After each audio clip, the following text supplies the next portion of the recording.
এই নে ভিখারি, খা এটা।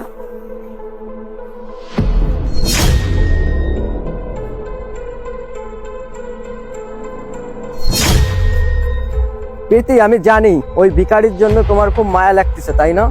আর মায়া লাগারই কথা। এর এই অবস্থার জন্য আমাদের কিছু করার নেই। দোষটা তো ওর নিজেরই, এটা ওর নিজের দোষের জন্যই হয়েছে। তুমি জানো, এর বিষয়ে আমি সবকিছুই শুনেছি। ও না একটা মেয়েকে খুব ভালোবাসতো, আর ওই মেয়েটি ওকে ধোঁকা দিয়েছে, আর ওই কারণে ও পাগল হয়েছে। আজকে ওর এই অবস্থা, ওর জন্য আমরা কি বা করতে পারি। আর আমি জানি তোমার এরকম লোক দেখলে মায়া লাগে। আমরা একটা কাজ করি, প্রতি শুক্রবার আসে ওকে খাবার দিয়ে যাই। আমরা প্রতিদিন তো আর আসতে পারবো না। তুমি জানো প্রীতি, এ না ওই মেয়েটাকে খুব ভালোবাসতো, আর মেয়েটা অন্য একটা ছেলের জন্য একে ধোঁকা দিয়েছে। আর একটা কথা প্রীতি, এক হাতে তো আর তালি বাজে না। এমনও তো হতে পারে এই ছেলেটা ওই মেয়েটার সঙ্গে এমন খারাপ কিছু করছে, এই জন্যই হয়তো তাকে ছেড়ে দিয়েছে। থামো ইমন, অনেক হয়েছে। তুমি কারোর সম্বন্ধে না জেনে অনেক কিছু বলে ফেলেছো। এক মিনিট প্রীতি, তুমি এত উত্তেজিত কেন হচ্ছ? আমি কি উল্টো পাল্টা বললাম? যেটা সত্য সেটাই বলতেছি। হতে পারে না ও মেয়েটার সঙ্গে খারাপ কিছু করেছে, কিন্তু তুমি কেন রাগ হচ্ছ? তোমার কিছু হয় নাকি? হ্যাঁ, কারণ আমি ওর এক্স গার্লফ্রেন্ড। কি? তাহলে তুমি ওর এক্স গার্লফ্রেন্ড? তাহলে ওকে ছাড়লে কেন তুমি? আমি সবকিছুই বলতেছি তোমাকে। প্রীতি প্লিজ, তুমি আমাকে ছেড়ে যেও না। আমি চেষ্টা তো করতেছি, আমি তোমাকে কথা দিচ্ছি আমি একদিন অনেক বড় হব। আমি একটা চাকরি তো ম্যানেজ করবোই, অবশ্যই ভালো কিছু করার চেষ্টা করব।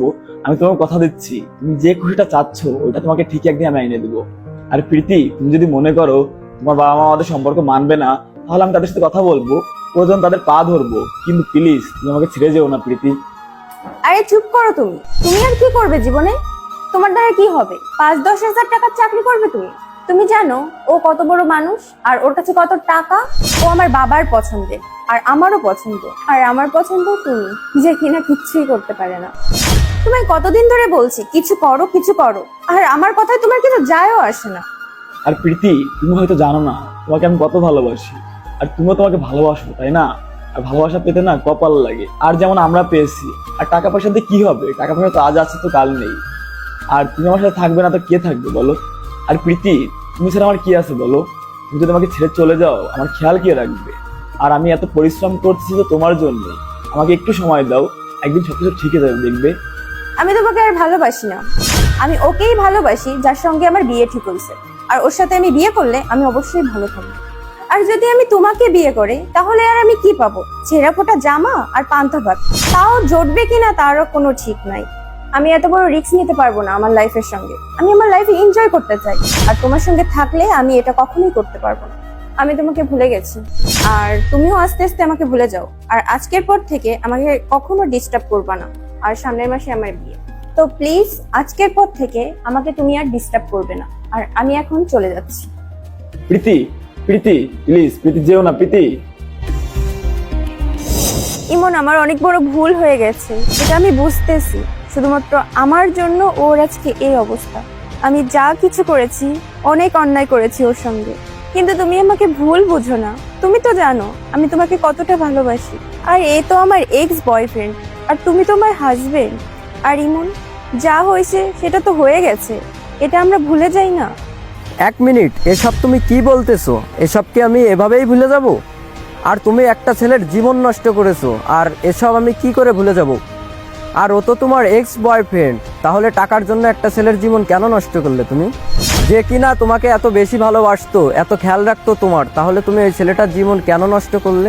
প্রীতি, তুমি যা করেছো না, অনেক অন্যায় করেছো, এর ক্ষমা কোথাও মিলবে না।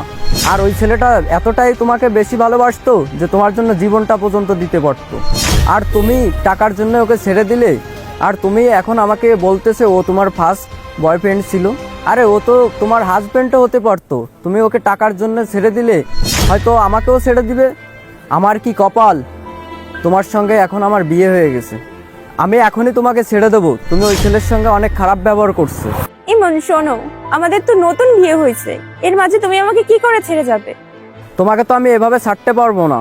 তাহলে তুমি আমাকে একটা কথা বলো তো, এই ছেলেটার জায়গা যদি একটা মেয়ে থাকতো, তাহলে পুলিশ, আদালত, সমাজ, ওর ফ্যামিলি, এগুলো কি ওর পিছু ছাড়তো? আজকে এই ছেলের সঙ্গে যেটা হয়েছে না, এটা অনেক অন্যায় হয়েছে, আর এটার জন্য আমি তোমাকে কখনোই মাফ করতে পারবো না। এত সহজে ছাড়বো না তোমাকে আমি। আর হ্যাঁ, আজকের পর থেকে আমি তোমার সঙ্গে আর 1 মিনিটও থাকবো না। আর এই ছেলের দেখাশোনা আমিই করব, আর ওকে রাখবো আমার কাছে আজ থেকে। আজ পর্যন্ত তুমি ওর সঙ্গে যা করছো না, আর ওর প্রতি আর অত্যাচার আমি দেখতে পারবো না। আজকে থেকে ওকে আমার কাছে রাখবো। আর তো থাকলো তোমার আমার ভিতরের সম্পর্ক, আজ থেকে তোমার আমার ভিতরে কোনো সম্পর্ক নেই। আমি তোমাকে ডিভোর্স দিয়ে দেবো। কিন্তু ইমন, তুমি এটা আমার সাথে করতে পারো না। আমি তোমার ওয়াইফ হই, আমাদের বিয়ে হয়ে গেছে। আমি তোমাকে ভালোবাসি আর তুমিও আমাকে ভালোবাসো। একটা ছোট ভুলের জন্য আমাকে এভাবে ছেড়ে দেবে?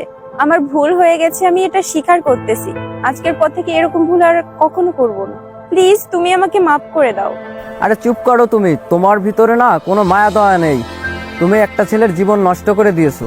এখন তুমি তোমার বিয়ে, তোমার ভালোবাসা নিয়ে আসো, এখন এগুলো আমাদের ভিতরে কিছুই নেই। আমি চলে যাচ্ছি এই ছেলেকে আমার সঙ্গে নিয়ে। আর তোমার সঙ্গে আমার দেখা আর কোনো সম্পর্কই থাকবে না। তুমি আর আমার পিছে আসবে না।